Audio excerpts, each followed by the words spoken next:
Ο πολιτικός μας φορέας είναι μια προσπάθεια που έχει ξεκινήσει τα τελευταία 2 χρόνια από Έλληνες τόσο στην Ελλάδα όσο και στο εξωτερικό, οι οποίοι έρχονται εκτός πολιτικής, οι οποίοι δεν έχουν διαχειριστεί ποτέ δημόσιο χρήμα και δεν έχουν αναλάβει υψηλό δημόσιο αξίωμα. Οι οποίοι διαβιώνουν από την επαγγελματική τους δραστηριότητα και αισθάνονται πλέον ότι η αδιαφορία και η μη συμμετοχή τους στα κοινά τα πολιτικά είναι άρνηση καθήκοντος. Εμείς λοιπόν ξεκινήσαμε, οργανωθήκαμε, δημιουργήσαμε τον κρίσιμο εκείνο πυρήνα της βάσης της εθνικής δημοκρατικής μεταρρύθμισης. Στις 13 Δεκεμβρίου θα έχουμε το ιδρυτικό μας συνέδριο στην Αθήνα και εν ώψη αυτού κάνουμε μία περιοδεία σε κάποιες σημαντικές περιφέρειες της επικράτειας, ώστε να πληροφορήσουμε τους πρώτους μας πυρήνες για τις βασικές μας αρχές και για τις θέσεις του πολιτικού μας φορέα. Η Κοζάνη για μας είναι μια κομβική πόλη, ένας κομβικός νομός. Τυχαίνει να είναι και η γενέτειρα και η πατρίδα του Βασίλη του Εμμανουηλίδη, που είναι ένας άνθρωπος στον ιδρυτικό πυρήνα της ΕΔΕΜ, και για τον λόγο αυτό, αλλά όχι μόνο, βρισκόμαστε σήμερα στο Κοβεντάριο, στην Κοζάνη, για να ενημερώσουμε τους ανθρώπους της Κοζάνης, τους πολίτες της Κοζάνης, τους Έλληνες της Κοζάνης, για τις βασικές αρχές της κινήσεώς μας, του πολιτικού μας φορέα, και να τους ζητήσουμε να γίνουν όχι μόνο κοινωνοί, αλλά και αναμεταδότες του μηνύματός μας στην ευρύτερη περιοχή της Δυτικής Μακεδονίας. Θα υπάρξουν και άλλες ευκαιρίες. Θα έρθουμε πολλές φορές, γιατί εμείς θα κάνουμε κάτι διαφορετικό από αυτό που έκαναν όλοι οι άλλοι. Δεν θα μιλάμε εκ του μακρόθεν για τις θέσεις μας, αλλά θα συζητούμε εκ του σύνεγγυς.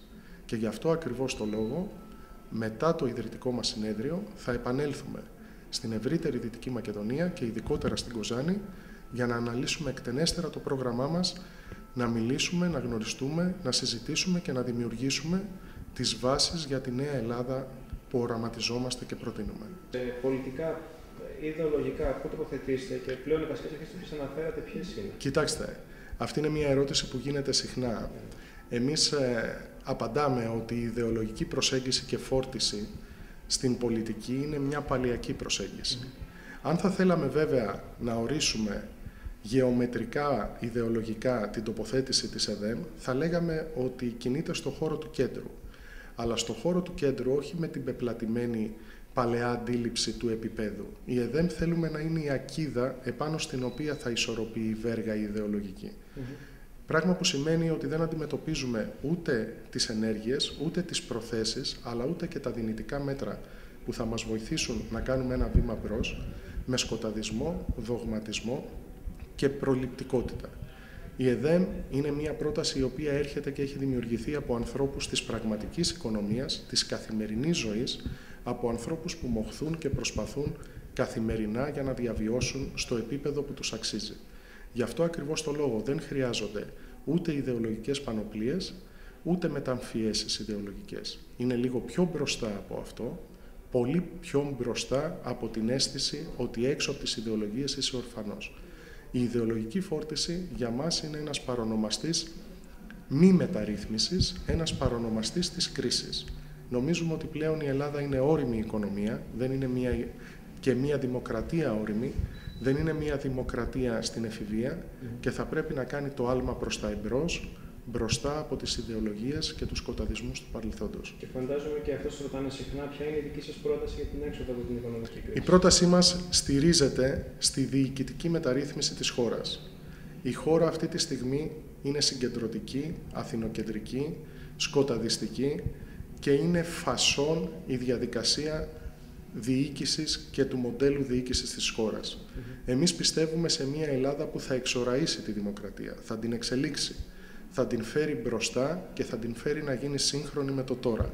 Σε μια Ελλάδα 12 περιφερειών, οι οποίες θα έχουν νομοθετική ισχύ και εξουσιοδότηση από το Κεντρικό Σύνταγμα, ώστε να εξειδικεύουν τους νόμους πλαίσια του Εθνικού Κοινοβουλίου, να μπορούν να αυτοδιαχειριστούν το ακαθάριστο προϊόν τους και σε συνδυασμό με το ενδιάμεσο σώμα που προτείνουμε, το Κολέγιο των Επιτρόπων, το οποίο θα είναι ο ρυθμιστής της εξομάλυνσης της καταχρηστικής άσκησης και νομοθετικής εξουσίας της περιφέρειας, θα δημιουργήσουν από κοινού με το Εθνικό Κοινοβούλιο ένα νέο μοντέλο διοίκησης και θα κάνουν μια Ελλάδα χωρίς επαρχία, αλλά μια Ελλάδα με 12 κόμβους ανάπτυξης, με 12 κόμβους δημιουργίας, πρωτοπορίας και ταύτισης απόψεων και εξέλιξης. Μια Ελλάδα που θα καλέσει πίσω τα παιδιά της που έφυγαν στο εξωτερικό, που θα δημιουργήσει νέες θέσεις εργασίας σε όλη την επικράτειά της και θα δώσει πλέον τον τόνο για επενδύσεις, για πραγματική ανάπτυξη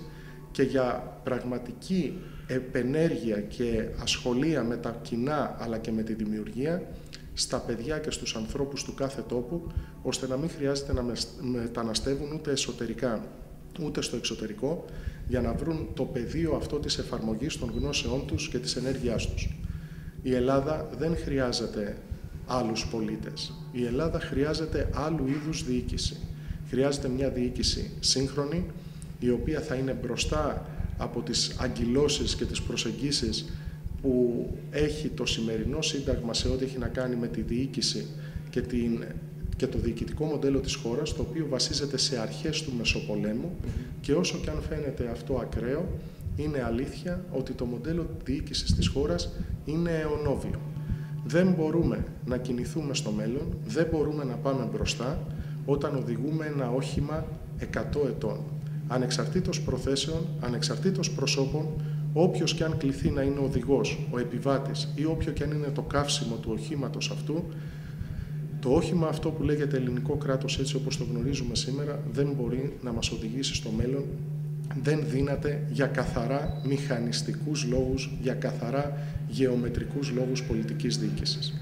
Η ΕΔΕΜ χωρίς παροπίδες, χωρίς εξαρτήσεις και χωρίς φοβίες έρχεται να προτείνει την αλλαγή του μοντέλου αυτού. Είναι προτιμότερο να αλλάξουμε τη χώρα στο διοικητικό της μοντέλο από το να αλλάξουμε τους πολίτες της. Τους πολίτες της τους χρειαζόμαστε. Η χώρα είναι για να υπηρετεί τους πολίτες.